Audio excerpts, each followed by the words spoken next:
Pagka magbarurong, ma'am,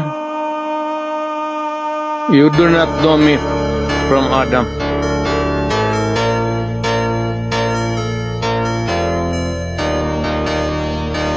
Nalaman natin meron talagang reward system at merong pinanggagalingan yung pondo para dun sa reward system. Do not make me account for something which I cannot do legally. That is not allowed by law. You are asking as if you are from the COA. Kailangan mo ng report, so you have to bring the papers. Ano? Hindi naman ako COA. Ako po kasi nagtatanong dahil ako po ay pinapapatay ni dating Pangulong Duterte. Kung pinapatay kita, bakit buhay ka pa ngayon? Successful po ba ang war on drugs ninyo? Successful, ma'am.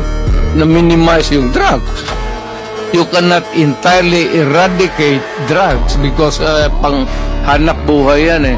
Mr. President, you are surrounded by, I believe, 4 lawyers. Hindi ko na kailangan, ma'am. Because you are a lawyer I yourself. can take of myself. I can take care of Yes. myself. Magtanong na kayo na magtanong. Ano? Pag sinabi kong campaign against drug, you do it as a police officer.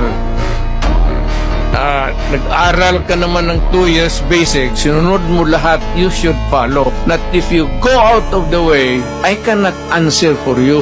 Where do you draw the line of your responsibility in this war on drugs? Because guilt is personal. Yes, very personal. You're a lawyer? Yes, Mr. President. I will talk slower. Panyero, you talk slower. Okay.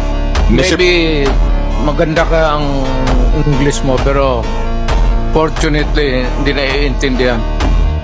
Sa mga kongresista na kaalyado ng mga NPA, mahiya naman tayo sa topic ng pagpatay dahil kayo mismo, hindi kayo nagsasalita sa pagpatay ng NPA sa mga pulis, sundalo at mamayang Pilipino.